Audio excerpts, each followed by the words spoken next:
Okay, folks, it's your buddy Mike Messier. It's a Mike's Instant Movie Review. I just saw Infinity Pool. If you're watching this in sequential order, I just squeezed in my review of Women Talking. Now let's talk Infinity Pool. There was a movie, of course, as soon as I start this video, some assholes having a cackling festival out there.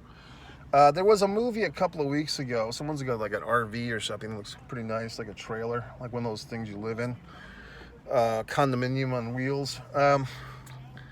There was a movie a year or two ago called The Double or something like that, and it's about a woman who had to fight for her identity against like a genetically cloned twin of hers. It was called like The Clone or something like that. Do you remember that? It was a female story. It was good. I enjoyed it. So that is not this movie, but towards the end of this movie, Infinity Pool, I started thinking about movies that are similar to this one, and that was the first, well, one of the first that came to mind.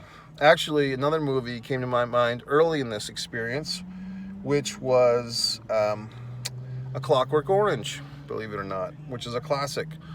And there's so many movies in the last 10, 15 years that are... somebody's coming.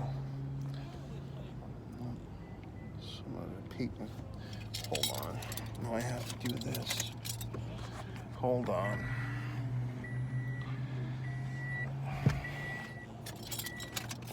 I have to stop my review because somebody parked next to me is now leaving, so I have to be polite. So let them get in their vehicle and drive off into the sunset. And hopefully they don't hit my car with their car door. Looks like they didn't.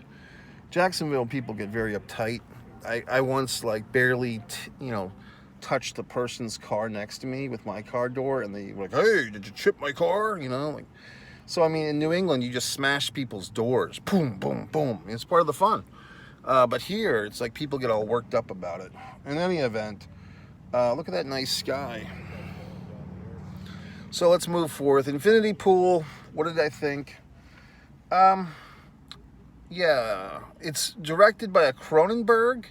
Back in my day, there was I think a David Cronenberg that made all these crazy films.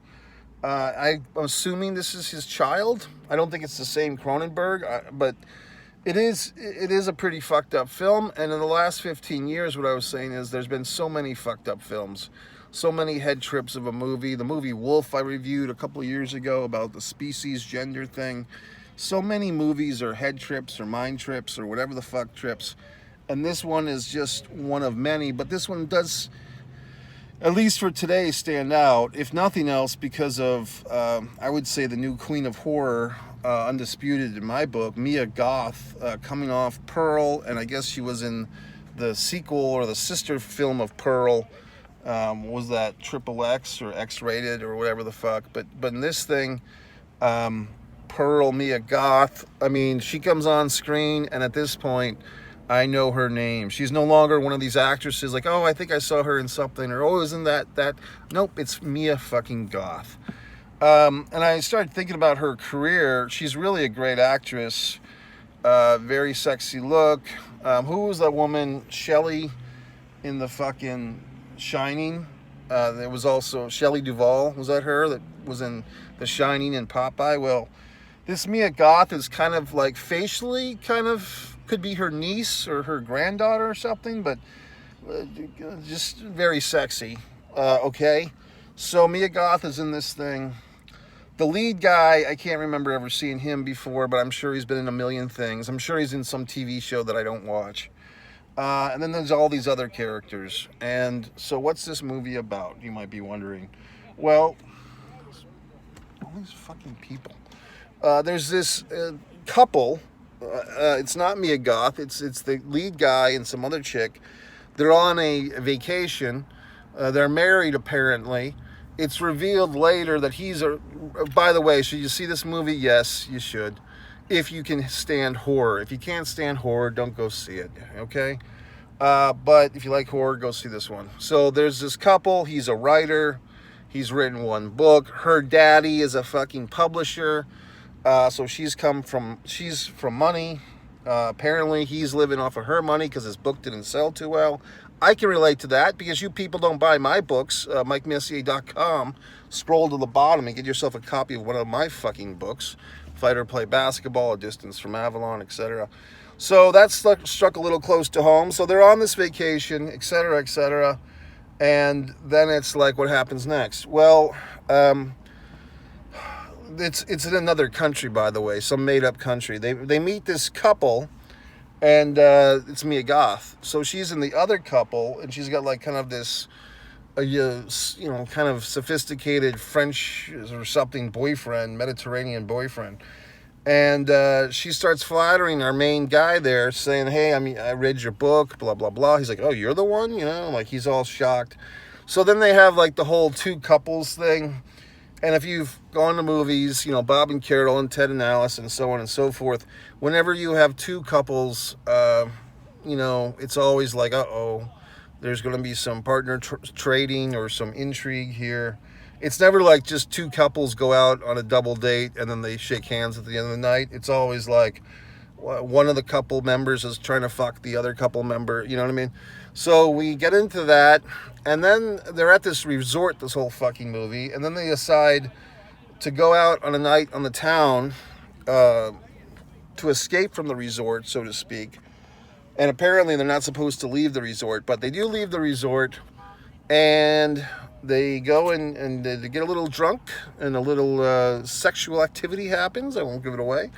And then a car accident happens, and it's our buddy, the lead blonde guy, the writer, is behind the wheel of an automobile, and he has struck someone, and then the other couple tells them that they can't report it to the police because in this country, they'll all get savagely beaten or taken advantage of and killed. And so they all go back to the resort. And then the guy, our writer guy, is so screwed up about this. He just killed the guy.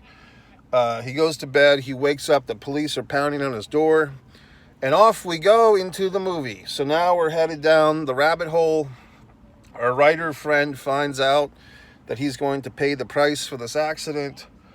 And basically, the penalty for killing a person in this country, at least a male, in a car accident, is you will be killed. You will be executed by the son, the eldest son of the person who died. So, but wait, there's a little clause. If you can afford it, if you have enough money, you can pay your way out of this thing, and they will create a double for you. A double from your own genetics, from your own impression, that will take your place, and your double will be killed instead of you. So our guy, our writer guy, is really in over his head, but of course he signs up for this thing. Really has no choice. And then we see the whole process of him getting doubled and cloned. His clone comes to life. And now we're kind of like an invasion of the body snatchers and other types of movies that you've seen. And that clone movie that I just talked about, I can't remember what the fuck it was, Duel or something like that. But basically, now the guy he's got to watch his own clone get murdered by this 13-year-old kid, which is a pretty intense scene. And then he wants to leave the island, and he discovers he can't find his passport. Now that he's witnessed his clone being murdered in his stead, he can't find his passport, he can't leave the island. So then he's kind of brought in by the Mia Goth character. She wants to apologize, she wants to explain. And the explanation is, you're amongst friends, because all of us in this resort are people that have killed somebody, and now we're trapped here because they've made us watch our clones kill somebody and they've taken our passports. So basically, you're in the Hotel California, Mr. Writer. You can't leave. And then he just goes down a downward spiral of more violence, more cloning, more nightmares, a little more sexual activity. I'm not sure if that was Mia Goth or a body double or who the hell it was, but it was supposed to be her. So we're going through all these things, and what a movie it is. And it's one of those movies, I liked it. I guess I draw the line with something like the Saw movies. I just saw the first one. I didn't go see the rest. Hostel, I never saw Hostel, but I've seen enough clips to get the idea. I don't like torture porn. This one, though, I wouldn't say this is torture porn. This is more psychology to it. There is a story here. So I liked it. I mean, there was a movie I saw within this past year. Oh, God, who was in that one? The sexy, redheaded, what's her name? The one that won the Oscar for Tammy Faye. Jessica, whatever the fuck. Jessica, and I guess Liam Neeson. I can't never say his fucking name. Not Leslie Nielsen, but Liam Neeson. They played a couple that killed a guy in a fucking car accident in a foreign country. But that was more like a real, this shit could happen type of movie, whatever the fuck that was. This is more of a trippy, sci-fi or whatever the fuck, horror type of schmaltz. I like the movie. So I would give this 4 out of 5. I'm trying to be a little more judgmental these days because I really did like this movie, but it's not like an all-star Godfather classic for everybody, but for me, I enjoyed it. I think many of you would enjoy it. I like horror movies that have a brain. You know what I mean? I don't want to just go see some torture porn bullshit. I don't want to just see K-Rose syrup in a backyard. I want a story. I want a fucking plot. I want characters. I want all the things that I want. So I enjoyed this fucking movie. That's it. So subscribe to Mike Messier YouTube channel. Go to my fucking website. Buy my goddamn books. If you're new to this channel, lucky you. I do see that my subscriptions have gone up a tinge. I do appreciate that. I've been doing a lot of time with these shorts. Trying to get more people here. But I do realize that my vulgarity and my eccentric YouTube channel is not for everyone. So if you feel like you want to exit, I'm not going to be personally offended. But perhaps someone in your life might enjoy my channel. Or perhaps, I dare say, if you're watching this video and not enjoying it, you just may not have seen things on my channel that would be to your liking. For instance, Chris and the Coffee Girl, The Philadelphia Experiment with me and Raven. The Impeccable, my short film, award-winning. Disregard the Vampire, Mike Messier, 13 award-winning documentary that's on here. Ox Baker, One of the Boys, perhaps I can interest you in. My celebrity interviews with Jonathan Silverman, Maria Kanellis, Randy Couture, of all people.